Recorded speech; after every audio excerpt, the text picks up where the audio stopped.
about to be a wild segment. First, they were shaving their heads in outrage over President-elect Trump's win over Vice President Kamala Harris.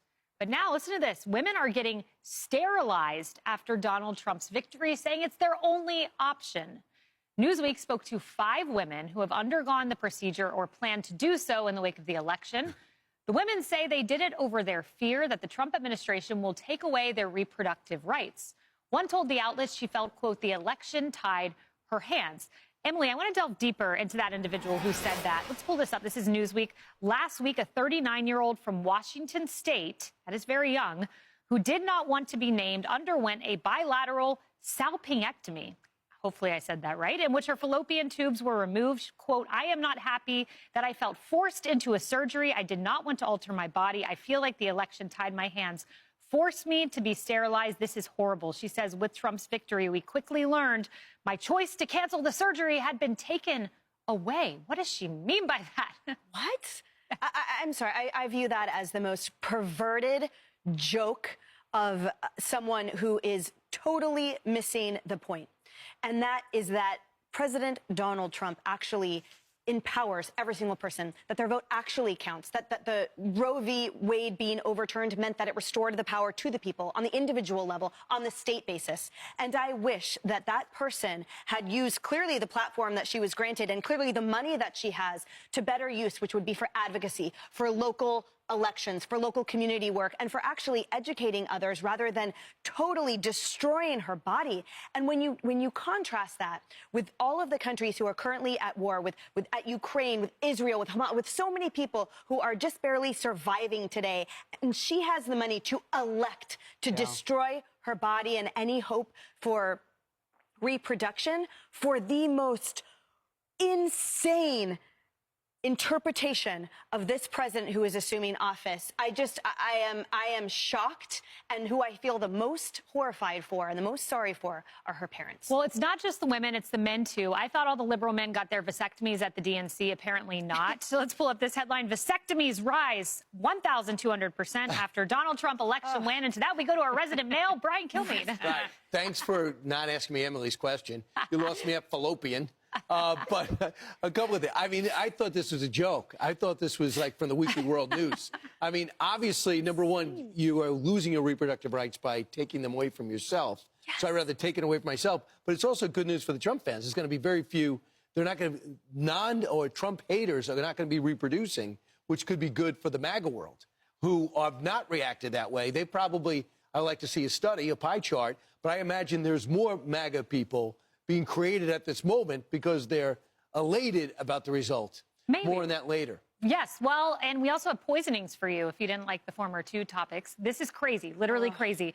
So women online have taken to filming ghoulish murder fantasy videos in which they romanticize lacing men's beverages with deadly poison as a justifiable response to fears about abortion rights under Donald Trump. They're calling it the Make Aqua Tofana Great Again. Aqua Tofana Kennedy is a 17th century Italian woman who sold poison to wives who wished to kill their abusive husbands, and this is a fad online. Yeah, she's considered the most prolific serial killer in history. I knew you knew who she was. But it's really terrifying because, you know, I look at the women who were shaving their heads and the ones who were having their fallopian tubes removed, and I'm like, maybe for the better. You know, it's like you seem very unstable. Right. Parenting is tough. Like, you probably don't want to get into that game. It might be better for society as a whole. And also, you know, it's like, go ahead and advertise the crazy. So men can go ahead and find some women who actually might be more amenable wives. It might be more fun partners. So if this is what you do, if this is what politics drives you to, get a hobby. Yeah. You know, it's like you're taking things way, way too seriously and also seeking a lot of attention for something and just advertising very oddly and also advertising your own mental unwellness. Seems easier to move abroad than get a surgery. Well, I don't know. You might ask Ellen DeGeneres and Portia about that. They're having a tough time right now. That weather has caught up with them, sadly.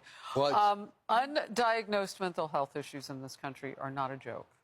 And I am concerned, wholeheartedly, that where we have gotten now with the sort of political victimhood that these women are talking about is really dangerous. Like, we're not really looking at how much damage this causes down the line.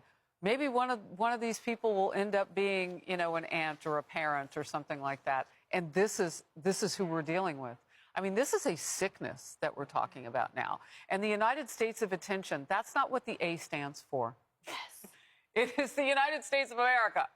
And it is troubling that we have so many people who are so thirsty, you can't quench the thirst, so they do surgery on themselves. No wonder this is the political party who thought it was okay to secretly, without a parent's permission, do surgery on a child who might be confused about a gender issue. Yeah. I mean, it's self-mutilation. That's what this is. Mm-hmm. And it is unacceptable and untenable.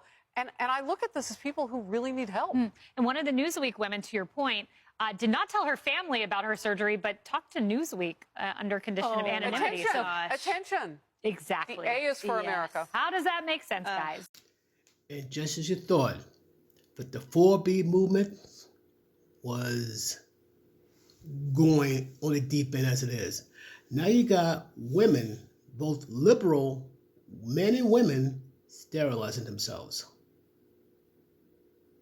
Okay, that's nuts, but you gotta do that. As you already heard from Outnumbered on Fox, that's what these women are doing. They felt forced. They have to do it because to overturn Roe v. Wade. Technically, if I heard correctly, though, in terms of the interpretation, they're giving the rights back to the individual states, which goes back to the individual people, the American people. Okay. But they feel like they're forced. No one put a gun to their head and said to get sterilized. They want to take over their reproductive rights by take away their ability to reproduce. Okay. And that's a protest. I'm not going to stop them. That's their choice. But then they got this one about fantasy killing of a male who voted for Trump for this. I heard of it. I'm going to look at that one in a few moments. I'm going to do like another video talk about what I seen on Newsweek about this sterilization thing. There's about 2 or 3 different women. I recommend you check that out. It's weird. I'm not going to pretend to get it, but it's weird. So just check it out. Peace.